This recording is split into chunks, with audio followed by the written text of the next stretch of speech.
Film ini akan bercerita tentang seorang pria yang bernama Jacob.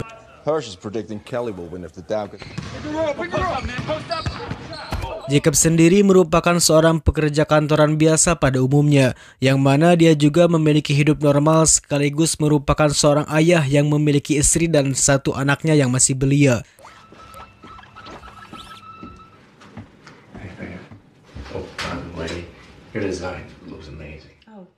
Di suatu hari saat dirinya pulang dari pesta bersama rekan dan istrinya, tak diduga terjadi kecelakaan yang mengakibatkan rekannya meninggal. Oleh sebab itu, kini dia dijatuhi hukuman 7 tahun penjara karena membawa mobil dengan keadaan mabuk.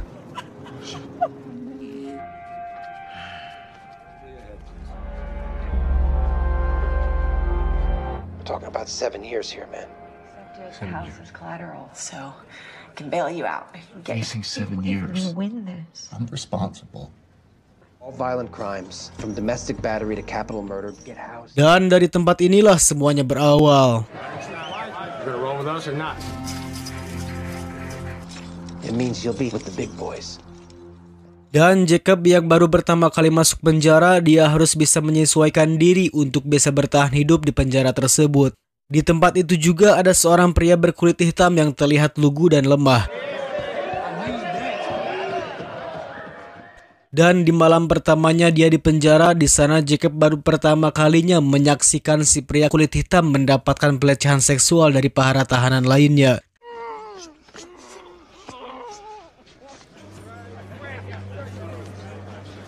Di situ kini Jacob sadar bahwa untuk bertahan hidup di penjara dia harus terlihat kuat dan punya keberanian.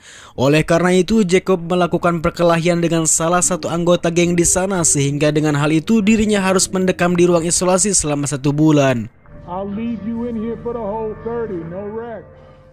Dan ketika dia bebas, ada salah satu kelompok gangster di sana kini mulai tertarik kepada Jacob dan merekrutnya sebagai salah satu anggota dari mereka.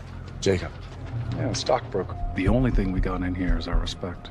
The question is...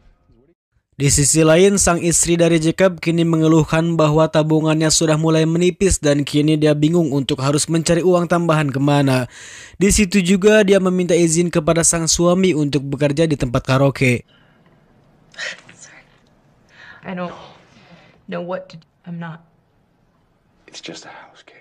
Dan sedikit catatan bahwa semua yang ada di penjara itu tidak gratis, termasuk saat dirinya bergabung dengan gangster tersebut. Di situ dia diminta untuk menyelundupkan sebuah heroin yang dibungkus dengan balon karet dan dimasukkan ke dalam anusnya, dengan tujuan agar tidak diketahui oleh para sipir. Dan karena ini perintah dari sang atasan, akhirnya dia pun terpaksa melakukannya.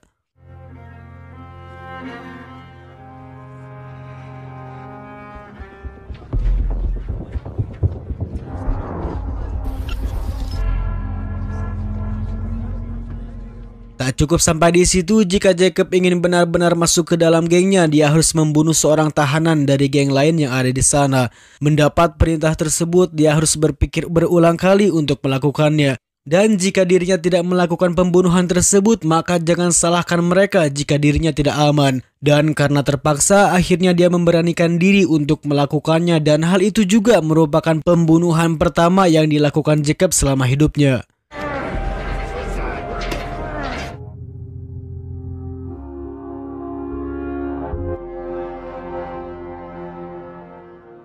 Beberapa tahun kemudian, kini Jacob sudah terlihat berbeda dengan tampilan kumis hingga seperti seorang gangster yang menyeramkan. Di situ dia dihampiri oleh seorang pria bernama Shotgun yang memberitahu bahwa ada pria bernama Herman Gonzalez, yang mana Herman sendiri merupakan salah satu orang yang paling berpengaruh di dalam gangster itu.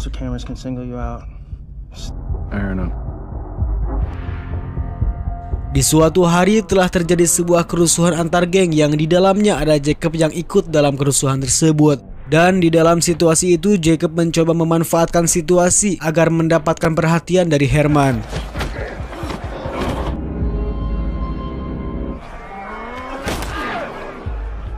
Hingga saat salah satu tahanan akan menyerang Herman, di sana Jacob langsung mengejarnya dan berhasil membunuh tahanan tersebut. Sehingga dengan hal itu Herman merasa berhutang budi padanya.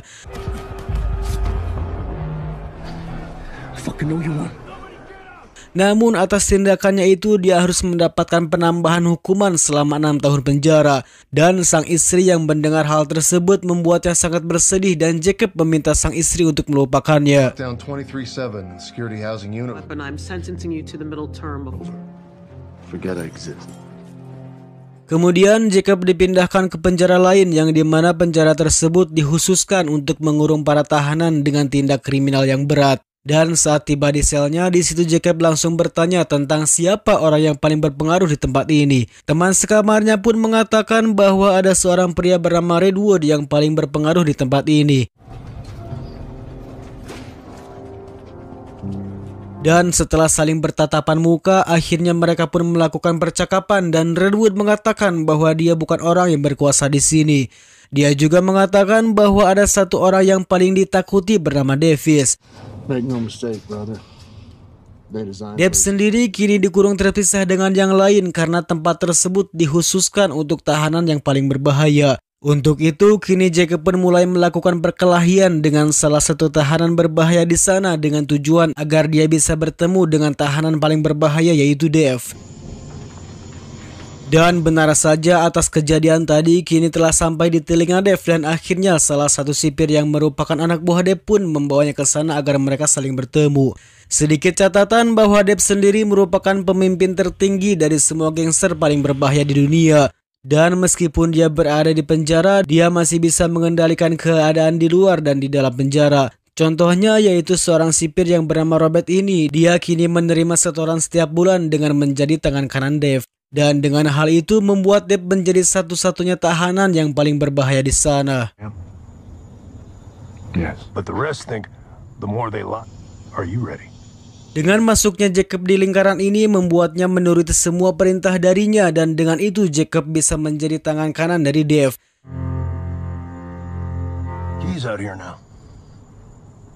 Welcome to the family, brother. Beberapa tahun kemudian, kini Jacob mendapat pengurangan masa tahanan sehingga beberapa hari lagi dia akan bebas dari penjara. Mendengar hal itu membuat Jacob sedikit lega karena akhirnya dia akan segera mengakhiri segala mimpi buruknya ini. Namun tak lama kemudian, Dave menelponnya dan memberikan sebuah tugas untuk mengurus bisnisnya di luar sana. Jacob yang sempat menolak pun dia dipaksa untuk menerima tugas itu dan jika dia menolak maka keluarga kecilnya akan terancam. Oleh karena itu akhirnya mau tidak mau Jacob pun harus menurutinya.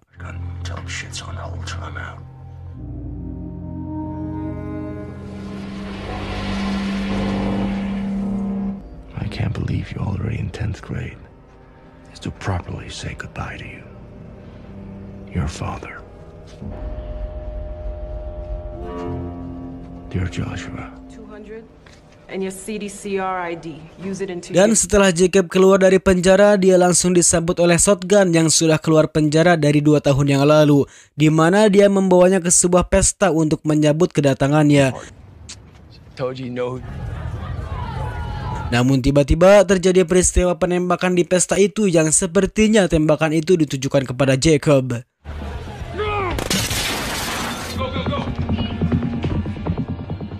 Keesokan harinya, Jacob terlihat menemui Herman Gonzalez yang merupakan pria yang pernah ditolong oleh Jacob saat di penjara. Tujuan kedatangan dia ke sana yaitu untuk berbisnis senjata sesuai perintah dari Dave. Dan dengan semua tindakan Jacob di penjara membuatnya mendapatkan kepercayaan dari semua orang yang berpengaruh di sana. We both need this to go smooth. Di sisi lain, Jacob kini diam-diam terlihat menemui istrinya tanpa ada orang yang mengetahuinya. Karena jika ada salah satu anggota gangster yang tahu, maka keluarganya bisa terancam. You know, it's just between work and being a mom. This is for you. Di sana Jacob memberikan uang kepada sang istri namun dia menolak uang tersebut. Dan faktanya setelah semua yang dilakukan Jacob sebenarnya itu merupakan sebuah keinginan untuk bertahan hidup. Yang mana jika dia tidak menjadi apa-apa di penjara mungkin saja sekarang dia sudah mati. Namun masalahnya sekarang adalah Jacob harus terlanjur terjebak di lingkaran tersebut tanpa bisa kembali ke kehidupan aslinya. Care, you need to keep that. I'm not Jake. Just couldn't get it to you until I was out. So that's handled. Won't be the last time you see me. Keesokan harinya sang istri membawa anaknya Jacob untuk menemuinya. Anak yang sudah besar itu mengungkapkan kekecewaannya kepada si ayah karena tidak bisa memberikan kabar selama ini. Yang padahal Jacob melakukan hal itu hanya untuk melindungi mereka berdua.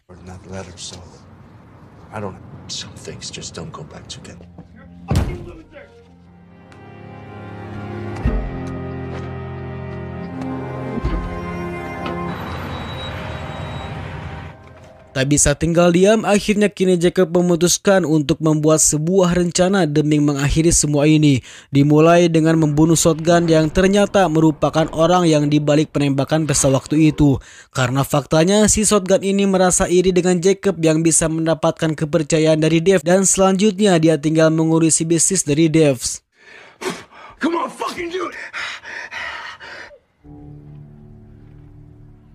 Hingga saat di tengah perjalanan, Jacob pun diam-diam memberikan lokasi transaksi senjata tersebut kepada pihak kepolisian. Jadi ketika sampai di lokasi yang sudah ditentukan, para polisi langsung bisa mengecek lokasi tersebut. Well, you tell me. Went to pick him up, it was a fucking no-show. Yo, we're a business. Yo.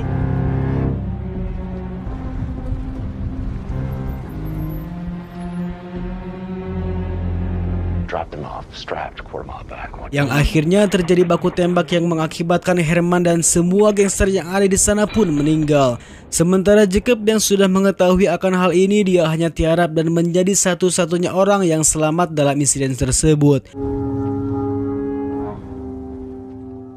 Dan dari tempat inilah dia sekarang.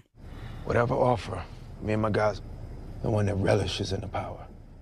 Sementara itu, polisi menawari kebebasan kepada Jacob dengan satu syarat, dia harus memberitahu semua bisnis dan bukti kejahatan dari Devs. Namun dia menolak karena dia tahu bahwa jika dia melakukannya maka keluarga kecilnya akan bahaya. Dan dia lebih memilih ke penjara yang akan dipertemukan kembali dengan Devs. But I can offer you something better. Back with Catherine and Joshua. Good luck in here. Dan ternyata Jacob sudah memikirkan semua ini, di mana dia memberikan sebuah silet yang disimpan di dalam anusnya.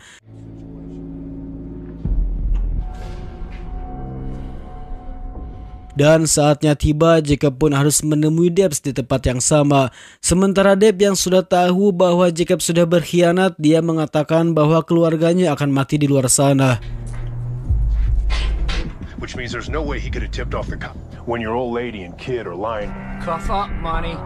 Dan saat akan dibawa kembali ke sel, di sana Jacob langsung mengeluarkan siletnya dan memaksa Robert untuk masuk ke dalam ruangan. Di situ Jacob langsung mengambil kunci kurungan tersebut dan membuka kurungan Debs. Dan dari situlah terjadi pertarungan di antara mereka berdua yang mampu dimenangkan oleh Jacob, yang mana Debs berhasil tewas setelah lehernya digorok dengan silet yang dibawanya tadi. Dan setelah Deb tewas, akhirnya kini Jacob menjadi satu-satunya orang yang berkuasa saat ini. Di situ Jacob meminta Robert untuk tutup mulut atas semua ini dan dia akan dibayar 3 kali lipat dari bayaran Deb sebelumnya. Karena Robert yang tidak ingin dibunuh seperti Deb, akhirnya dia pun menurutinya.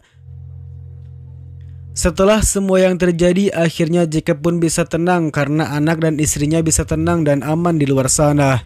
Sementara Jacob sendiri harus menerima fakta bahwa dirinya akan mendekam di penjara selama lama-lamanya. Mom told me you've gotten life without parole now. I want you to know